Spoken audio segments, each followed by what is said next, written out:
podcast! Are you telling me that you built a time machine? Out of a Podcast. I have come here to chew bubblegum and Podcast. and I'm all out of bubblegum. All right, in 3, 2, 1.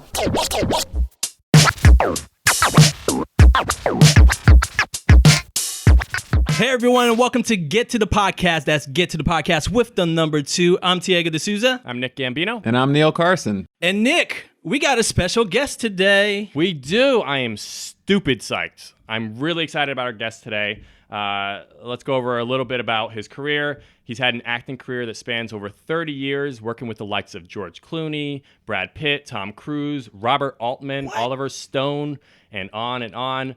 We grew up watching this actor in Spielberg's Amazing Stories, Oliver Stone's Born on the 4th of July, and of course the 80s classic Rad, which is easily the raddest name for a movie ever. It's really rad. It is. It's short for radical for the layman. For the layman. And welcome to the show, Bill Allen. Thank you. Glad to be here. Wherever here is, yeah. It's the cloud. It's everywhere. So Bill played the iconic character Crew Jones in Rad, which I've watched. I was telling Bill about this. I've watched that movie easily 1,000 times. That's a bit of an exaggeration because I don't know if anybody's watched any movie 1,000 times, but I've watched it into the hundreds. Like that is actually... This is probably the only movie, that and maybe Monster Squad. We've talked about both of those on the podcast a bunch, but Rad is easily the movie I've seen the most in my entire life. So I'm really psyched to have you, Bill. I'm excited. The local boy, Crew Jones. Yeah, right. Local boy left town. I actually grew up in Dallas, a suburb of Dallas, actually. And so I'm in Los Angeles now and have been since the mid-'80s, I guess. And so, yeah, I don't feel so local anymore. But, you know, with everything that's going on in Texas right now, Yeah. it sure makes me think about my roots and my people back there and where my wife recently made a mention of several people she knows, myself, my brother, his ex-girlfriend, who's not a nice person. She's like, you're all Texans. You've all got this thing.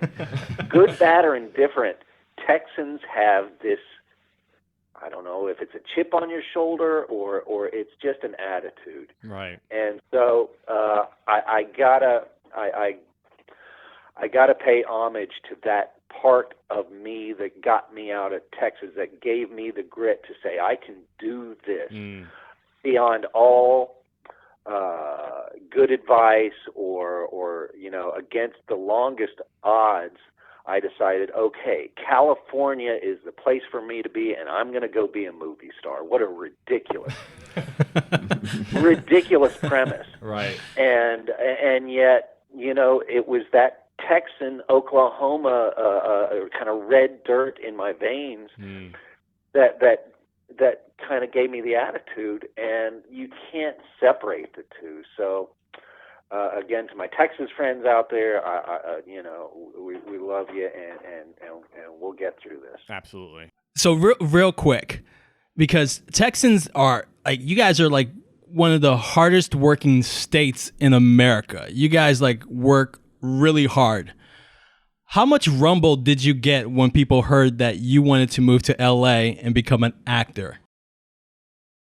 Well, luckily, at the time, I was a high school dropout. You know, there was a lot of low expectations for me, and I was lucky enough to get a real acting job out of Dallas in 1982. My cousin, who I'd never met before, actually started a movie production company and decided to direct a movie about a jockey.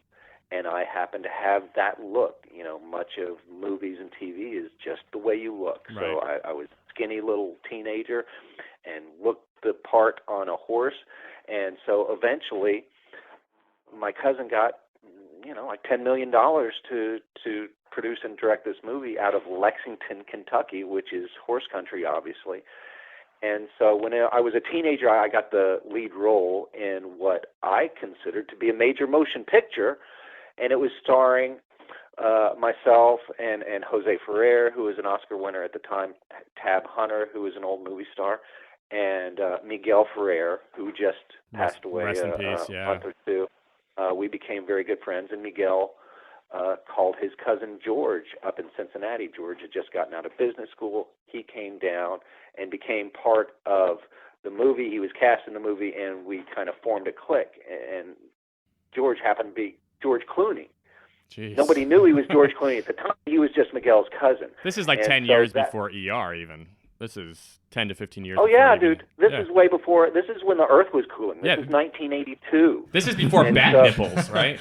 Yeah, I mean, so before anything was going on in Hollywood, as far as our careers was concerned, it was us in Lexington, Kentucky. So, strangely enough, if that had not happened, you know, Miguel is the one who encouraged both George and myself to come out to Los Angeles because of that movie. And so Wow. my cousin, in a very strange kind of weird way, gave George his break in show business, and myself included, and that's what got the both of us out here. Wow. You know, it's strange but true. That's what actually happened. So again, you know, I was talking to Nick earlier. You know, I was friends with George and Brandon Lee and a young Lou Diamond Phillips, and these things look inevitable in retrospect, but at the time, we were just knuckleheads knocking around going, well, I hope this works. I hope we don't have to go back to a real job. And you look back years later and go, wow, look what we did. Right. It's pretty Iconic characters, each one of you. yeah, it's pretty cool. It's pretty cool. Yeah, I mean, you couldn't have thought that Rad, probably even at the time it came out, that Rad would be such a phenomenon, which I think it really kind of hit on the VHS market. Well, listen, I was a young kid who had never seen that sport like a lot of people, walking around that set with Hal Needham, the greatest stunt director in the world, looking at Hell Track, looking at Jose Inez busting backflips. First time. The qualifying races, I mean, I got to say, I was walking around after we finished filming going, things are about to change. Right. I knew it. Right. Now, it took a while for it to really find its audience on VHS, but when it did, Nick, you tell me, things were different after Rad. Oh, And absolutely. It became legend. I hear that from people around the world. Pedro Melo, who's a good friend of mine, he's a world-class BMXer. He's from a small fishing village in Portugal, and he talks about life before Rad and life after Rad, and they were two completely different things. And I just hear that again and again. Guys like yourself who just had groups of friends who clung on to that movie. A lot of us were latchkey kids or from broken homes, and they saw that movie, saw themselves in Crew Jones. Most of them had a bike out back, rusting, if anything. Right. And it was able to get them through a lot of difficult times, which, you know, is our youth. Absolutely. And so it's just been a great thing for me to watch. I actually got to when I was going to ECU in college. I actually lived right by where David Mirra had his skate park in Greenville, North Carolina, and I used to go there. And one of the movies that he played in the background was Rad. Oh, yeah. Oh, are you serious? And I And got this is to Dave Mirra, one of the most legendary BMX bikers. Exactly. Rest in peace as well. Last year. yeah, so sad. Yeah, and so it was Well, just there you have it. You know, I met Ryan Nyquist a few years ago, and he's like, "Thanks for the inspiration." And it takes you aback. Yeah. Because now you start to realize what these guys grew up watching, and that it did have an effect. And these guys went out and bettered Crew Jones and changed the world. You know, so. Wow, that kind of influence is, you can't expect that, you can't plan for that, but now we're seeing the fruits of it. Right, So it's real. exactly. Yeah, I mean, I was telling you earlier, Bill, you know, I was about 5 years old when my parents bought me a VHS copy of Rad. They bought it for me and my brother. We were poor, so we had to share our VHSs, but they got it for both of us, and we proceeded to kill that tape. Like, we played it over and over. I went out and got a bike, and I tried every trick in that film and busted my ass more times than I could say. And I never got any of those tricks down because I never, you know, Nick basically said, I'm just going to watch the movie. I was doing it off the opening credits, the closing credits, and the bike dance off. That was my training. That was my course. And I just would try to copy before it. that, people only had magazines, so they were trying to learn the tricks from still photos. Jeez. Try that. Right. You know, so at least Rad not only just showed you the tricks, but it also showed the lifestyle, how they behaved off the track, and you know, with the clubhouse and the friends and the broken home. It's just kind of like, here's a blueprint. Right. Here's how you can do it. And man, people all over the world started getting like paper routes. Paper routes because of Crew Jones. Yeah. It's like, you got to be kidding What do you me. want to be when you grow up? That's what they did. Right. You know. See, that's the crazy And thing. That's the crazy thing about this film is the fact that there's no other movie like it. Right. There really isn't. There's no other. Like, really isn't. Like, there's BMX Bandits, I think, which had like Yeah. a 14-year-old Nicole Kidman, but I can't think of any other Nobody has hit BMX this subject. film that's actually had any sort of weight to it, has held up at all. It's very singular in that fashion, and for me, it's you know, just great because it does stand apart, and you know, even in the pantheon of Hal Needham films, he was able to live long enough to see that Rad really had a continuing impact. You know, I was with Hal at the 25th anniversary celebration 7 years ago, wherever in Canada, and people drove in from as far as South America, drove to Canada, and flew in from all over the world. And then he was able to physically see what was going on. It had like a Rocky Horror Picture Show atmosphere. Guys Right. like yourself, I've seen it hundreds of times, you know, just screaming all the lines at the screen. Yep. You know, and it's just like, he didn't have movies that had that lasting impact. Right, The because he last did time I Smokey saw and him, the I think- Bandit. Yeah, I saw him. I think the last time I saw him was at a screening of Smokey and the Bandit, which was, you know, at the box office, a huge hit. Right. But the audience was like half of what it was at these Rad screenings, wasn't nearly as enthusiastic, and it was kind of a bunch of oldsters reliving the past, whereas the Rad crowd, they're still showing it to their kids, and so they're youngsters coming up Right. watching it now. And so I was happy that Hal was really able to appreciate the impact that it had. Right. Because no Hal Needham, no Rad. That's a fact. Absolutely, and I think you know, him being a stunt director, you watch that qualifying races, the Hell Track definitely, but the qualifying races scenes where you have to place in the top three times in a row, basically. That is rough. Like, you watch They're that, epic. and there's energy. It's explosive every time you're coming towards the end, and you're in second or third place. I'm like, hop the thing, crew, hop the thing. Like, you got it. Right. I'm like, oh, yesterday I was rewatching it with my sister, and actually my 2-year-old daughter was watching the qualifying races and the Hell Track scene with. She's only 2, like, she's still learning to speak, and she's watching this thing, and she's like getting my energy. She starts clapping, and it was like explosive. So great. I love it, and might I say, Crew Jones, easily the best name in movie history. I want to name my son Crew Jones. His last name would be Gambino. I don't know how it's going to flow, Crew Jones Gambino, but My good friend named his kid Crew Jones Fruman. You know, so I've met many crews through the years, and even there's a young crew female out in Texas. oh wow. John Shaw's kid. You know, so yeah, it's a great name. It's easily recognizable, and it's become kind of like an alter ego for me. Right. Okay, so I wanted to get into a little bit about how you got Rad, the audition process, how you even heard about it. Were you just going on auditions for anything and everything, and you just ended up, like, I know there was something about Hal seeing you on Hill Street Blues. I just kind of wanted to get the story there. Yeah, I lived in Los Angeles at the time and was auditioning for anything and everything, and I had done an episode of Hill Street Blues, which is a popular NBC cop drama at the time. Actually, a very good show. Yeah, definitely. And I had a nice role on that, and Hal saw me on that. I guess he saw me twice, and the second time it was just before he was starting to cast that role. So I think he just had it in his mind, that's the kid I want, because my audition was just a few minutes long. They had me sit on a mongoose bike, maybe read a scene, probably, and I met with Hal and the writer and producer Robert Levy. And that was it. Wow. Normally, audition processes are a lot longer, and you can go on for months and still not know. But Hal just kind of saw me and knew what he liked. And 6 weeks later, probably, I was up in Canada shooting, so I kind of blame that on my not so hot writing skills that I'm working on now at 54 years old. But it was a real quick process, and I guess I thought that they've got this covered. If they needed me to learn how to do stunts on a bike, I'd be doing them.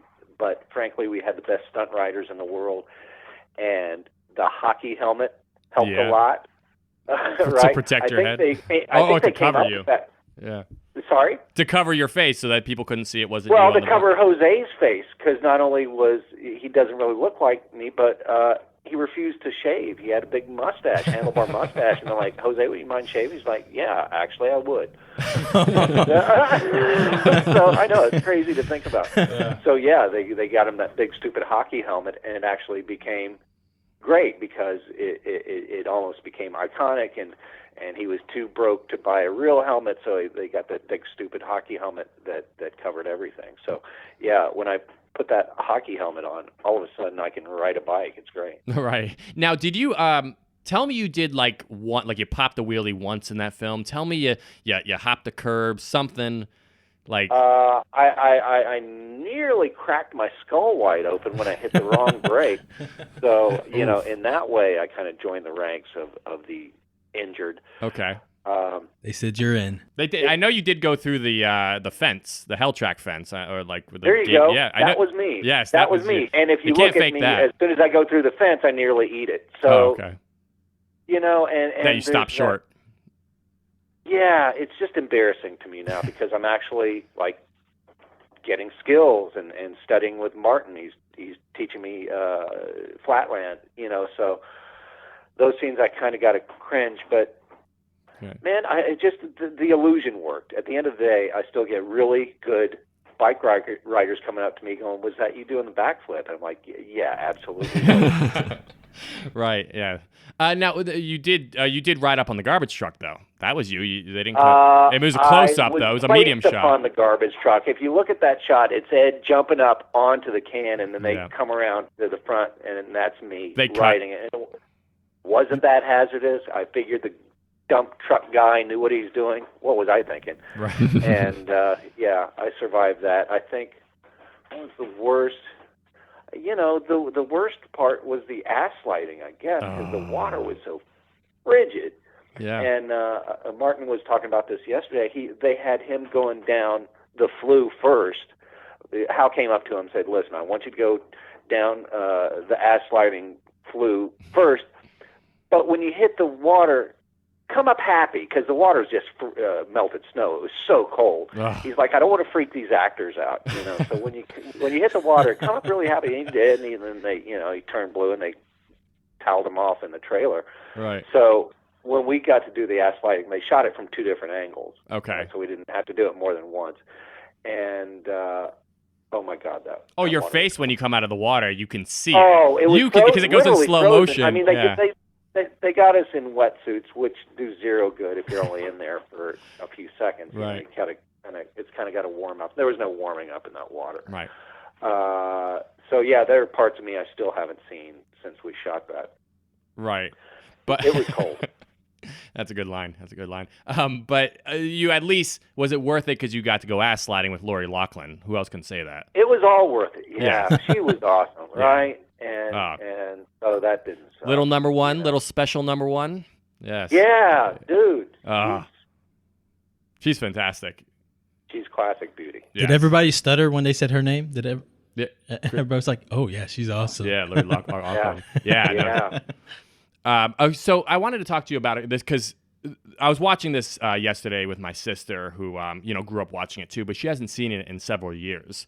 And she stopped and she was like, "There's like solid acting in this movie," which is not something you always get when you're rewatching, a movie from the '80s where it doesn't necessarily hold up. But there's like solid acting chops in this film. Yeah. from everybody, even the supporting characters. I mean, obviously you have like, you know, your Jack Weston and Talia Shires, but like beyond that, even like first time, like people are solid in this film. Well, it turns out that acting's a thing. In other words, you might have a concept and you might go, well, let's just put this person in there because they're a reality TV star or they were in a popular YouTube thing. Right. Well, you could do that, or you could hire actors who have really made it their job to be great at what they do and have done hundreds of movies and have been nominated for Oscars. And this is what they do. You know, there's no, in my mind, substitute for really good actors as opposed to people who are charismatic Right. and can get through it. But at the end of the day, man, to have a Jack Weston in that role that could have been played by a bunch of different people, but he was just great. He's fantastic. You know? Yeah. One of the best character actors in the Ever. business at the time. Absolutely.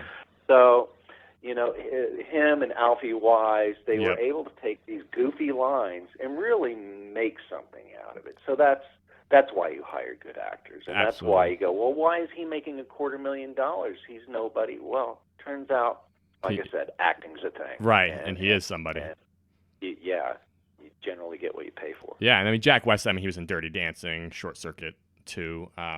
But I grew up on Twilight Zone. He was in a million of those. That's right. And he's just a special character actor, and I knew that at the time, and so did Hal. He got that. Right. He's so Hal, in his limited ability, only had a ninth grade education. Wow. Came from a stuntman background. He wasn't a UCLA film grad. Right. He understood the concept of hiring the best at what they do. Right. And then he can do what he does. Exactly.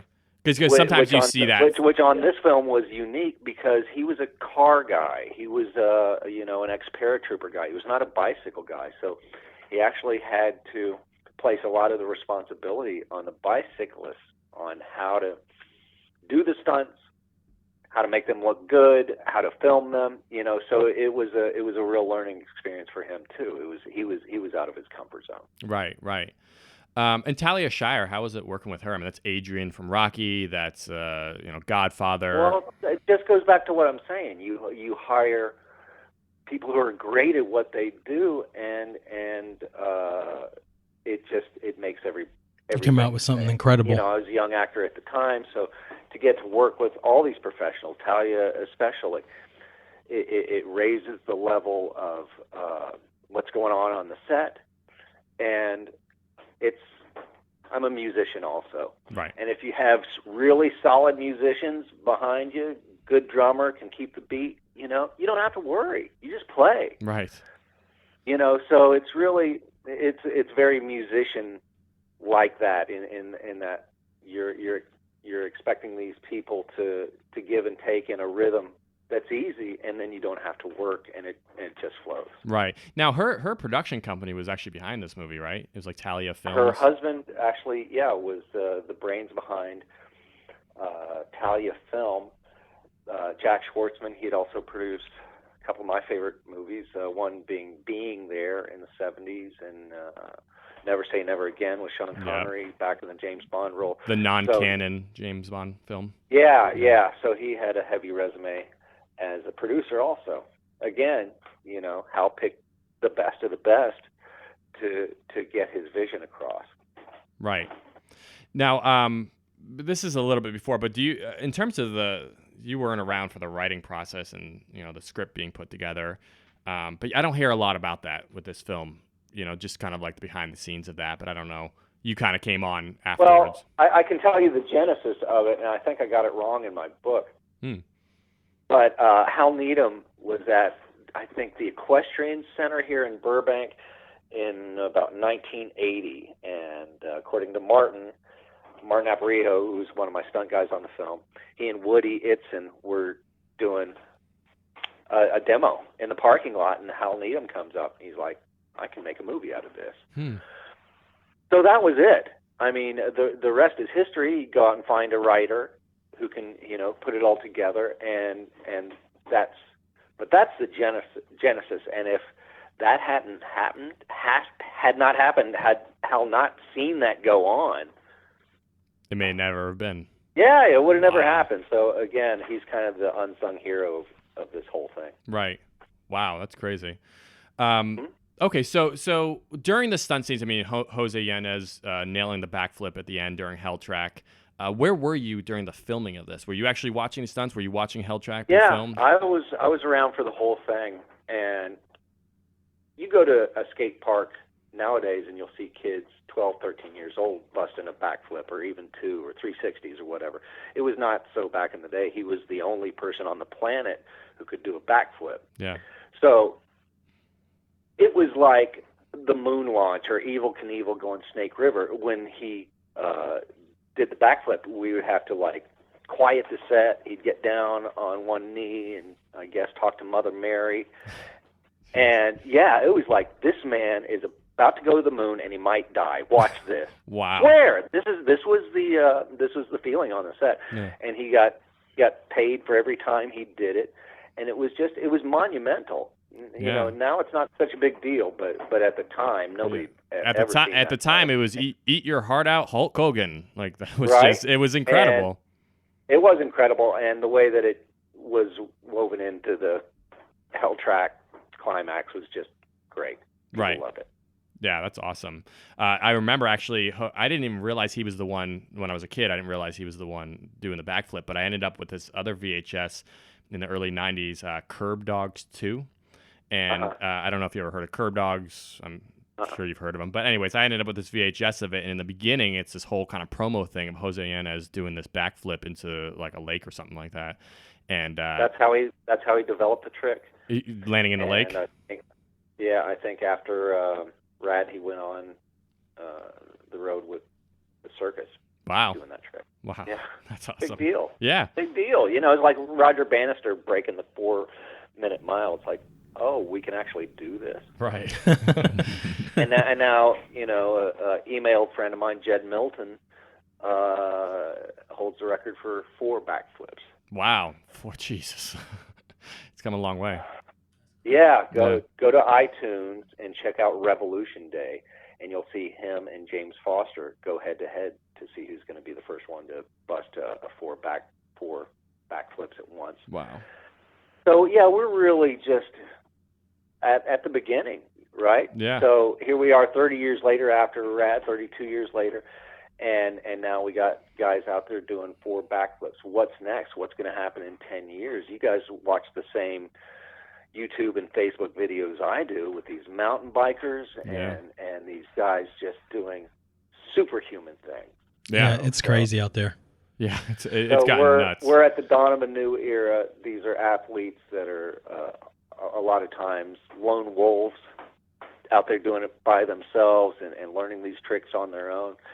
And so I'm fascinated by these guys. Oh, yeah. And that's the story that I think, you know, Rad highlighted and the one that we're doing next is a similar take on these extreme athletes. Okay, nice. I'm sorry if my questions are all over the place, but I have so many geeked out little questions and little trivia things. Right on. He has not closed his mouth No, yet. I'm telling you, if we can make this a 7-hour interview, I would be psyched. So, do you know whatever happened to, I guess her name was Laura Jacoby, who played Wesley, your little sister? I just haven't seen her in anything else. Yeah, you know, I don't. I think she got a life after that and actually went to school. Yeah. Brother Billy is an actor, and I used to see him on auditions quite a bit. Okay. But Lori, I think, is one of the few cast members that didn't actually go on and Do much else. Yeah, I was just wondering if she ended up coming to any of the events or get-togethers or anything. Boy, you know, she hasn't. I haven't heard high nor hair from her. That's a Wow. good question. Yeah, because she's great in the film. Like, she really is. She has this great. awesome attitude. Crew. He's already barfed twice. Yeah, I know. She's awesome. Yeah, she's awesome. Let me ask you this: when you got into Heroes of Dirt, Heroes of Dirt. yeah. How did it feel to be back on that scene, on that BMX scene? And did you have any flashbacks while you were filming certain things? Well, it was really cool because it was produced and directed by hardcore Rad fans, and there was an actual real-life contest that was part of the production, and so I got to see that go down, and of course a lot of those guys, we shot it in Pennsylvania, were hardcore Rad fans, and for Crew Jones, this is a good time to come into like hundreds of Rad fans who grew up watching you, and now they're making another movie that's kind of inspired by that whole thing. So yeah, that was really special, and it was part of the process of opening my eyes to, wow, look what we did, look what's on the table, let's keep this conversation going, and so that's where I'm at today. Right. That's awesome. That's awesome. Did you get to do anything else outside of playing Tim Cooper? Like, did they're like, hey, Mr. Allen? No, I just played the fat father in that. They But weren't. that was fun for me. But after that, it's like, you know what? I need to get back on a bike. So this is what I'm concerned with now. I'm You're actually learning to really. Yeah, I'm riding every day and studying flatland with Martin, and we're getting ready to do another BMX movie. So That's awesome. it's tell me it's. I know. Hold on. Did he Tell me just it's do a rad, reveal? no, he didn't. But Did he just do? tell me it's Rad 2. Please tell me there's a sequel. I'm not to Rad. going to tell you that. I'll just let you be the judge when you see it. Oh. Uh-oh. Oh, no. How's that? Tickling me. Okay, is this okay, let me just ask the question. I'm trying to skirt around, not make anything too uncomfortable here, but like, okay, if you can't say that that's what it is, when should we expect it? I expect to be in production by the spring. Okay. So Cool. I would expect by the end of next year. Great. You know how If these things if go. you It just need- takes- Okay, and if you need anybody to stand around and watch you guys be awesome, I'm totally available. He I is got my gonna- rad. Available. I got my Rad Racing shirt. Is that true? And it's, yeah, That is absolutely. true. I'm wearing it It right is now. really I'm wearing does. it right now. My Rad Racing He has shirt. Rad Racing on. We're gonna beat them at you their are. own game. Yeah, I got all the That's lines. awesome. Give him the ripped one. I got all the lines down. All right. Oh my gosh. 48. We're rich. I could literally quote this whole movie. It's not even funny. I don't want him Okay. to. You know what? Yeah. Nick, I'm gonna lay a challenge down to you because I saw a kid do this with Mean Girls, I think, Okay. Ooh. and he recited the whole movie in like 2 minutes Oh shit. and posted it online. So Wow. that's my challenge to you: is see how quickly you can recite the whole movie, All the lines, not just one character. Is that what? everything, every bit In of dialogue. 2 I want minutes. to hear it all Wow. in one like 3 minute. Wow. Wow. Nick, you can't get out of this. You're gonna have to try this. I'm never one to back down from a challenge, and okay, all right, let me see what I Oh, can you do. have to. Yeah. Okay, yeah, I got to now. I'm a man. I got to be a man. Crew now. Jones demands it. Crew Jones, the man. That's amazing. I didn't think Crew Jones would ever say that to me. This Neil is- and I will walk away after the 7th or 8th minute when Yeah. you're still in the first scene. exactly. Hey, you know what? This is actually a great idea. It actually We'll, is. It is. we'll have several fans do it because I you're love not it. alone, dude. We'll Yeah. post There's it. some We'll twisted post it. people out there. It's just like Rad is like wallpaper at their house. It's just on Oh yeah. all the time. We're actually gonna So- we're gonna post this challenge. Yes, that sounds good. Yeah, right? Oh, I'm down. I love it. Yeah, I'm totally. I love actually it. love that idea. Do you mind if we say that Bill Allen challenged Rad fans to see if they can quote the film in 2 minutes? Yeah, I mean, I guess it's The winner will get a free copy of My Rad Career available Boom. on Amazon. Boom. There you we go. go. Which is, by the way, great book. I read it. Thanks. It's fantastic. It more than just going into the Rad movie. It goes over your whole career. From before that, after that, great stories about George Clooney and Miguel Ferrer and even your good friend Brandon Lee, who we're going to talk about in a minute. It's fantastic. It really is a good book. It's funny too. Like you just got a Thank great you. sense of humor. Thank you. So just a couple other really quick questions about Rad. Like I said, I could spend hours on this movie.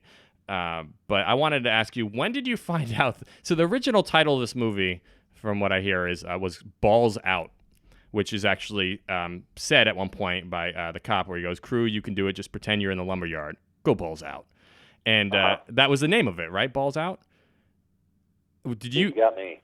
Oh yeah, that was apparently the title of the movie was Balls Out, and wasn't Rad in the That, beginning. yeah, that would be the porn version. The porn. Right?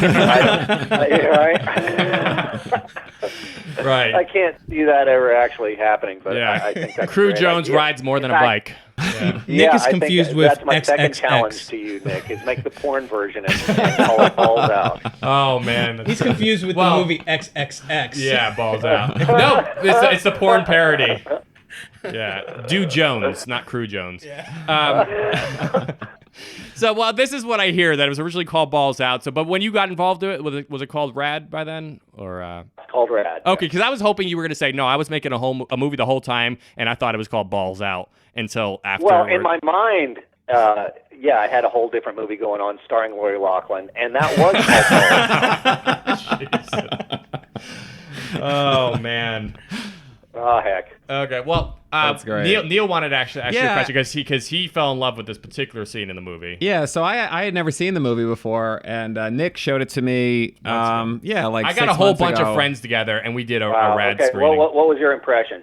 No, I was like, it's great. I mean, I'm like an 80s child, so I love all the 80s films, and we started watching it, and I'm like, okay, and Nick's like hyping it and like quoting lines, and I'm like, all right, this guy needs to calm down. Calm down, yeah. And we're just watching it, and then we got to the high school dance scene, and I was like, Oh, my God. oh my God, this is the greatest movie I've ever seen. Like,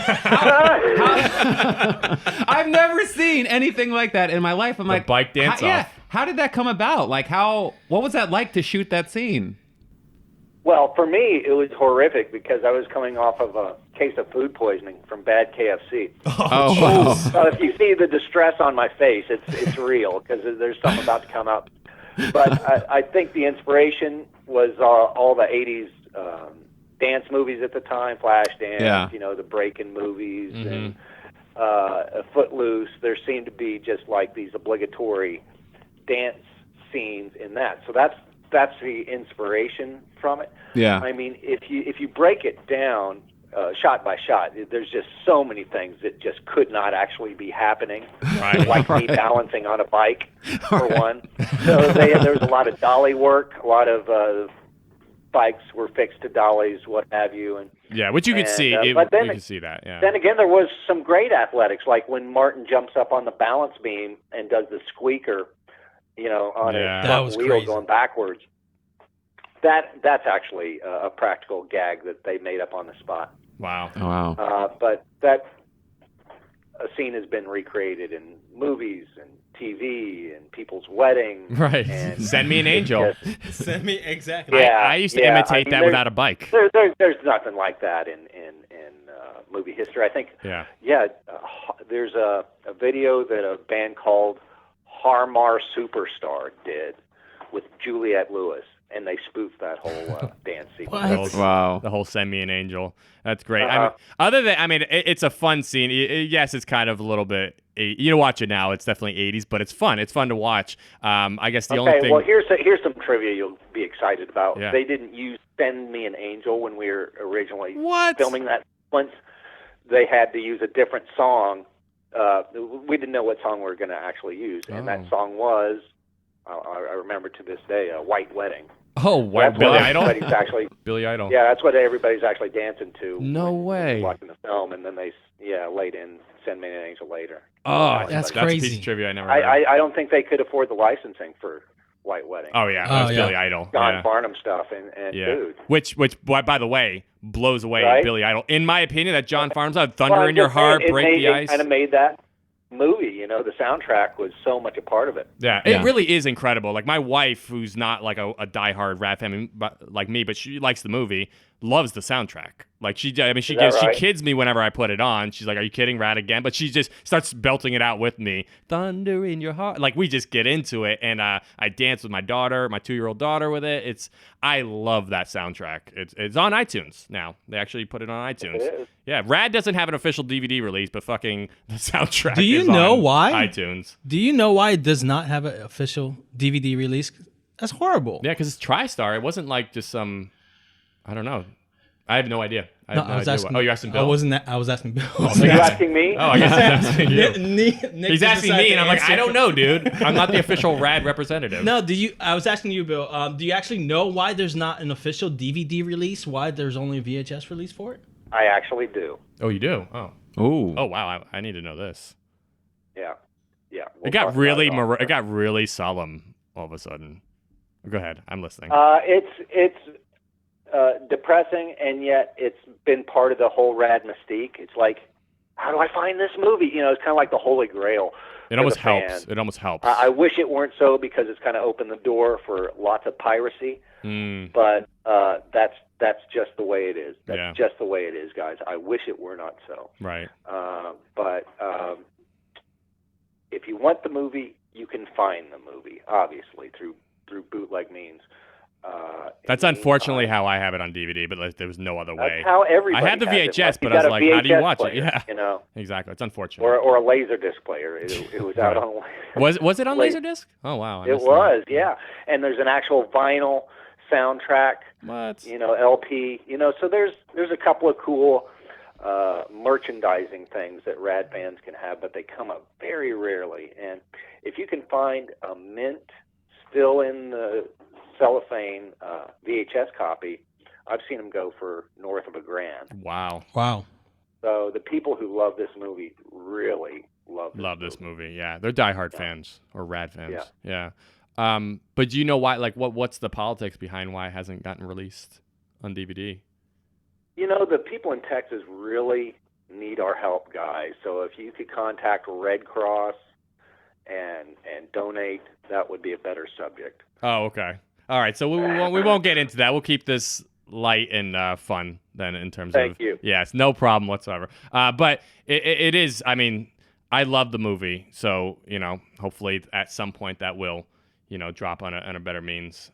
Well, the beyond important VHS. thing now is that you can show it to your kids. Yes. You know, and the people that want to see it can see it. And so my focus, since I can't do anything about that, is what are we going to do now? Right. Well, how do we keep the RAD fans Exactly. fed? And so It Todd doesn't seem to Seligman- stop it, and that's a testament to the movie. It busts through no matter what. Correct. Exactly. The Grinch did not steal Christmas. Right. So, Exactly. yeah, I've teamed up with Todd Seligman, who used to ride Vert for GT back in the day. Right. Now a very prominent film producer out here. So we're working on the next BMX epic with yours truly. Nice, which is awesome. I'm looking forward to that. Thanks. Okay, so moving past RAD now, I just want to get in a little bit. You had the Born on the 4th of July afterwards, right? With Oliver Stone, which you cover in the book in terms of like what have you were training. There was supposed to, I guess, be a bigger role at some point, and it cut a little bit. But you're in the movie. You're definitely in Born on the 4th of July. Somewhere in there. I recognized you when I saw the movie originally because I'm a huge RAD fan. So I was like, Crew Jones. My main takeaway from that was getting to work with Dale Dye, who trained all the troops for all of Oliver's Vietnam films, Platoon, and trained all the guys for Saving Private Ryan. Right. So his methodology would be take a few Marine reservists and a group of actors and go out into the jungle or the woods and teach them jungle warfare for a few weeks. Right. Which is what we did in Houston, strangely enough, and the Philippines. And so it very quickly became about the camaraderie between us and these actual Vietnam vets, and the movie kind of took a back seat, strangely enough. Right. So I was not happy with the conditions on that film. I had a chance to leave with pay, and I'm like, and not get a chance to hang with Dale Dye, a hero of mine. No, that won't be happening. Right. So that was, and you talk to the actors who went through that, and that includes people like Tom Hanks or Johnny Depp or Forrest Whitaker. All these people have gone through Dale Dye's camp, Right. basically Marine training camp, and it's the thing you take away from those films is the contact with that guy. He turned into a legitimate actor.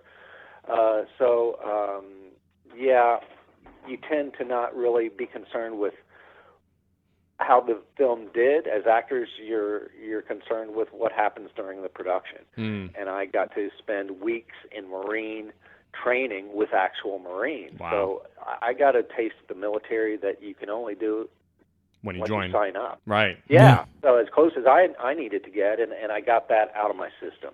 Wow. Always kind of been fascinated with soldiers and war and what they do, and I got a little taste of it. Wow. That's crazy. Life changing. Yeah, it's life changing. Yeah, Absolutely totally. life changing. Yeah. Absolutely. A little bit more about what you cover in the book. You cover your friendship with Brandon Lee in this book, son of Bruce Lee. I was just yesterday. They actually just announced that the Crow reboot has moved from Relativity over to Sony, which I have a little, love-hate relationship with the concept of a reboot because Crow 2, 3, and 4, City of Angels or whatever they just got worse and worse. And the first one, in my eyes, is a masterpiece, and that's a testament to Brandon Lee's acting ability. He's fantastic. Well, there you go. People have the same attitude about a sequel to Rad or anything. It's like, oh, you're going to ruin it. Right. What are you talking about? Right. How do you ruin a film retroactively? Right. How do you take somebody's youth and trash it? It's like, Right. no. Right. These movies did what they did, and producers, are going to try to capitalize on what once worked, and Right. it usually runs in like 30-year cycles. Yep. Because people in their 40s and 50s look at their youth and go, "What was cool then?" And they start trying to relive that, which is why we're talking today. Right. Because Rad is in that cycle, and so is The Crow, frankly. And Right. now people are wanting to talk about that film that changed their lives as youth, and they want to see it again and recreate that magic. Right. Are you going to recreate Brandon Lee? I don't think so. Nope. Don't think And so. there's nobody going to fill those shoes. But that's just the way Hollywood runs. They Yeah. made they remade The Honeymooners. It's just like That's right. They some did. things you Cedric can't the Entertainer. remake, but they're going to keep trying. Right, right. Yeah, I don't know if they'll ever capture. I mean, I'm always about, try and, do whatever you're going to do. And, a remake, reboot could be good. I have no idea, but I just know it that. could also turn people to the original. Yeah, that's true. Yeah, exactly. That's true. So Right? it can't be bad so, for hey, that. screw this. Let's look at this, kids. Right. So again, it's going to get people talking about Brandon again, and Lou Diamond Phillips and I are trying to get this movie made about Brandon. Wow. So it could help get Brandon back in the conversation again, and getting people asking questions about Right. him and what happened to him. Who was he? Right. Killed by a handgun? What? Yeah. So A lot of people, that's still a lot of myth around that. I mean, you covered in your book kind of a good amount of details on it, but there's a lot of false stories going around about exactly how it went down. I remember when it happened, I was a big Brandon Lee fan. I loved Showdown in Little Tokyo, Rapid Fire. I thought he was really stepping out of the shadows of his father, who's this luminous character. And then The Crow was just incredible, but just the whole myth about what happened, which you this is the most mythic thing about it, and we could talk about what actually happened. But Bruce's last movie, do you know the name of it? Enter the Dragon was his last one. Yep. Game of Death. Game of Death. No, you mean the one that was on release? Yeah, and they the trash version they put out They eventually later. released it 6 years after he died by putting Bruce's head on another actor's body. Sounds familiar, right? Good point. The plot of that movie was about an actor who gets killed by a prop handgun on a movie set. That's true. Oh shit, you're right.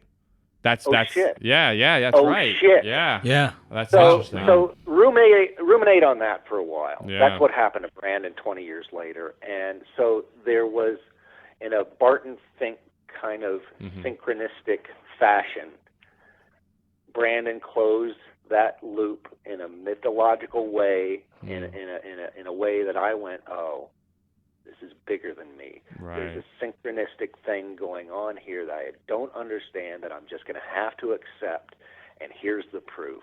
Wow. Maybe it's a random thing. I don't think so. Right. It's just too synchronistic. Yeah.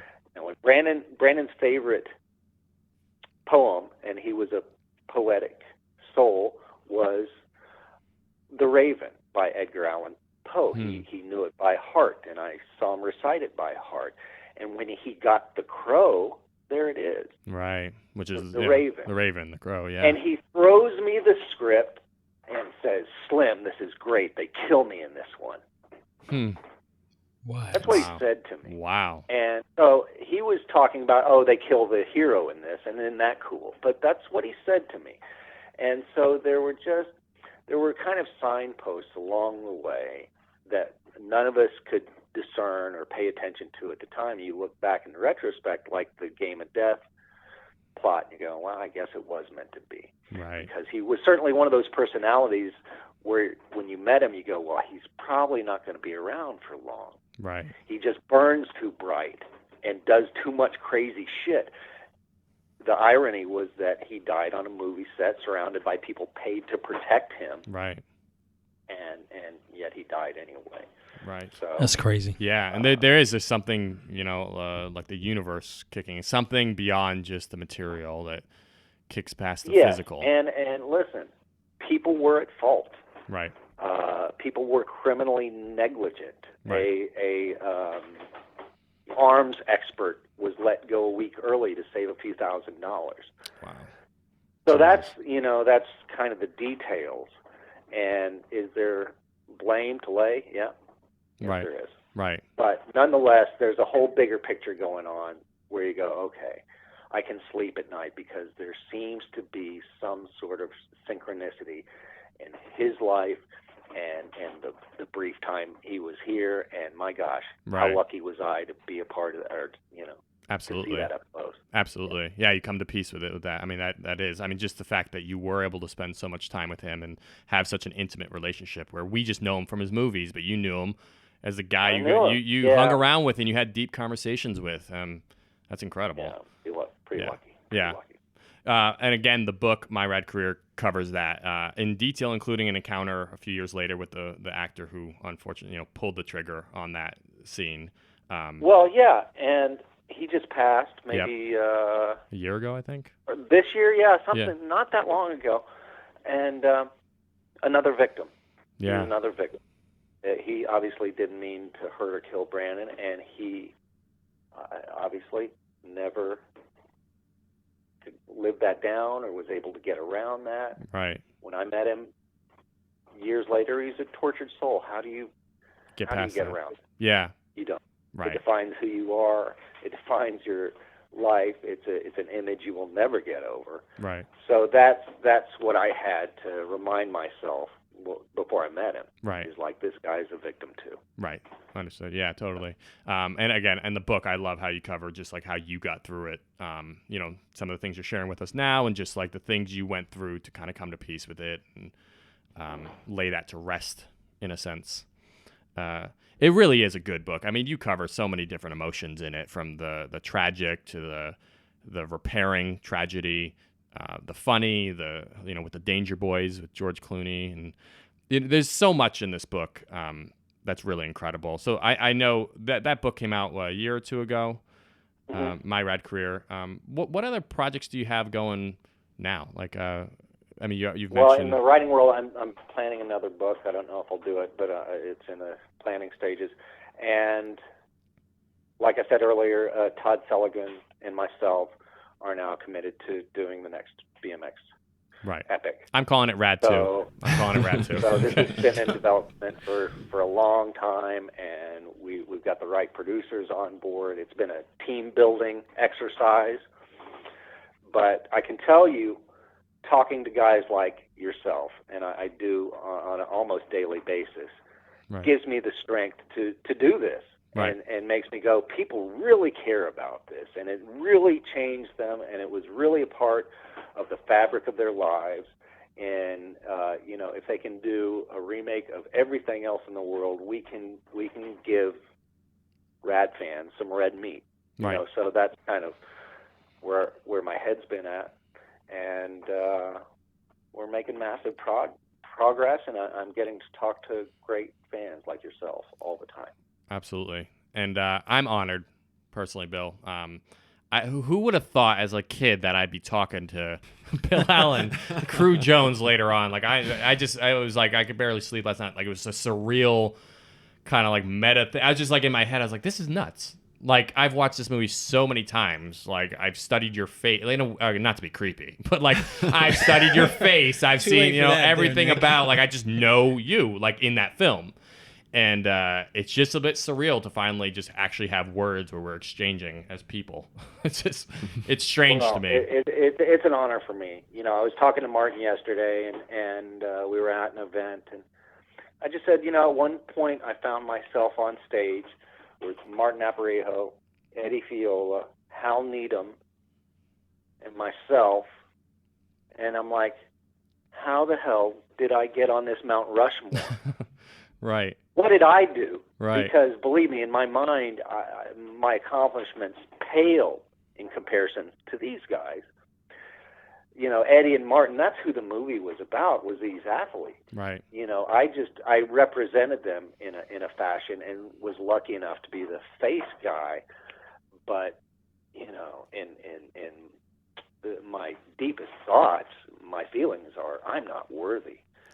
Right. So, Right. thank you for the acknowledgement, but obviously I was just trying to portray these real life athletes and their heroics and Right. and it struck a chord. So I'm like, well, let's go back at this with even more fervor.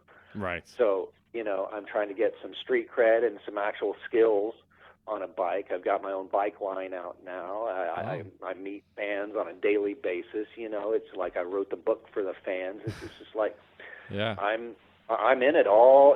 All the way. What's the now. bike line? What's the Technique. bike line called? What's it called? It's a Bill Allen signature bike. You can go to BillAllenBikes.com, and it's a tribute to the Mongoose. It's similar, but kind of an updated version, and it was designed by the great Martin Aparijo, Okay. who was the #1 freestyle guy for a decade or more, Okay. and designed and built at Gary Turner's shop. Okay. If you're familiar with GT, Yeah. he's got his own bike line now, Gary Turner Bikes, and Craig, his son, actually does the welding on my bike. Oh, wow. Oh wow. So really quality stuff, and it's just a part of the puzzle. We're putting the puzzle together, and I think fans kind of want something they can hang on to and sink their teeth into. So that's what we're trying to do. Definitely. And where could people find you, like social media wise these days, if they wanted to? Instagram, Bill Slim Allen, and I've got a fan page on Facebook. Okay. Great. Okay, good. And I'm just going to ask you, just because I'm nerding out, is there any way you can say, God, I wouldn't give to go ass sliding with you right now? Could you just say that to me? Dude. You have a girlfriend or something? I have.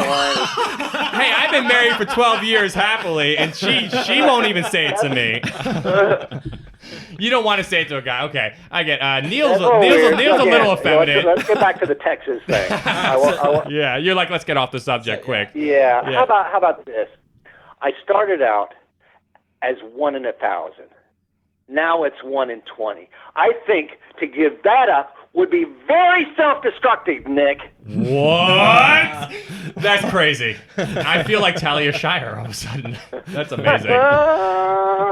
Bill, so check this out. Look, I know you're saying that all these people, you've been blessed by all these people, but we also thank you. They were also blessed by having the proper representation on the BMX world when Rad came out, by you being, lead actor and everybody else in it. The production obviously gave its respect to BMX. So I'm pretty sure that you've heard this from them and you hear it from us. We thank you for giving that proper representation with Rad. Oh, man.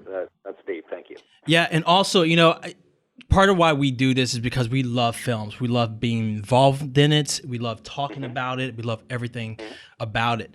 So is there anything that you want to say out there to people that are getting into the film industry to inspire them to? Because for me, like, I've heard from actors that been around in that what I call the 10-year loop, where it takes them 10 years to get noticed, but they work hard, they stick to it, and they fight, either just living in the street for whatever a year, or they do what they have to, and then they make it. It's hard. It's a lot more difficult than just seeing a a 2-hour film. So is there anything that you want to say to, these actors, producers, directors, editors to just say, stick with it? Where I gain most of my inspiration is studying other people. Certainly Bruce Lee is at the top of the list.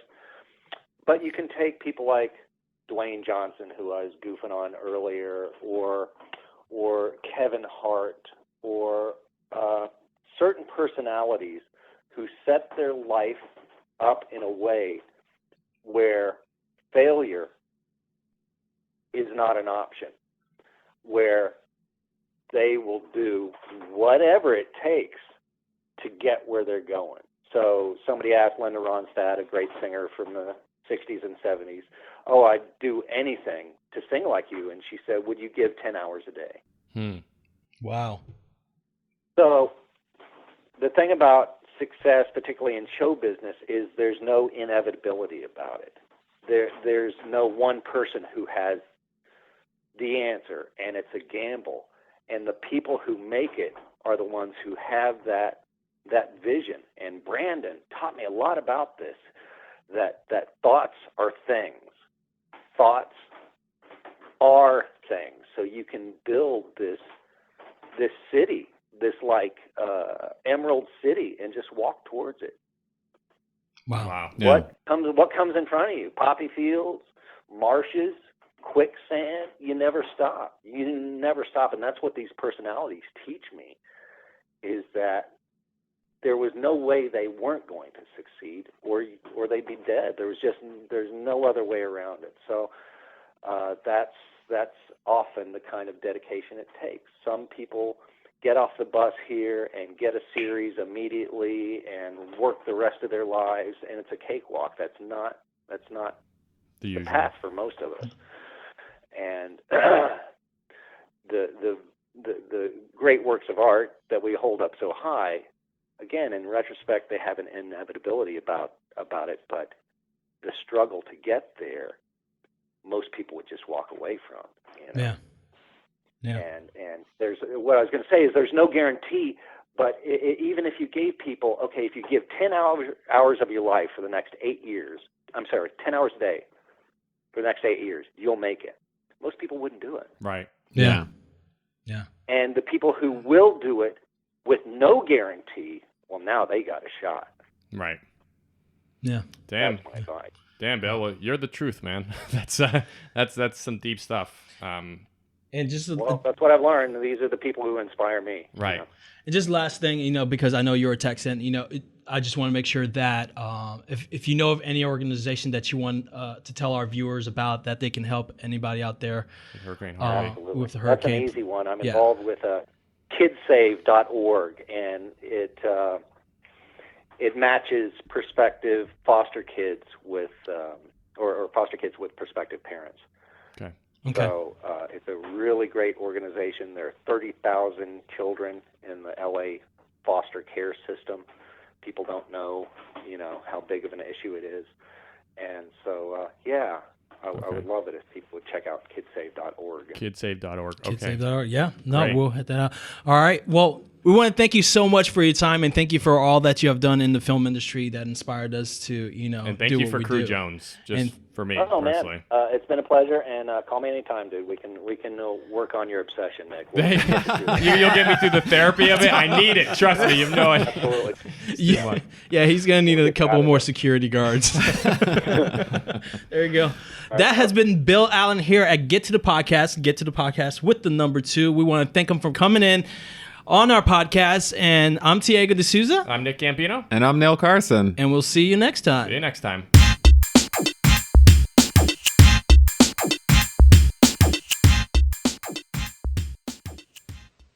You're still here? It's over. Go home. Go.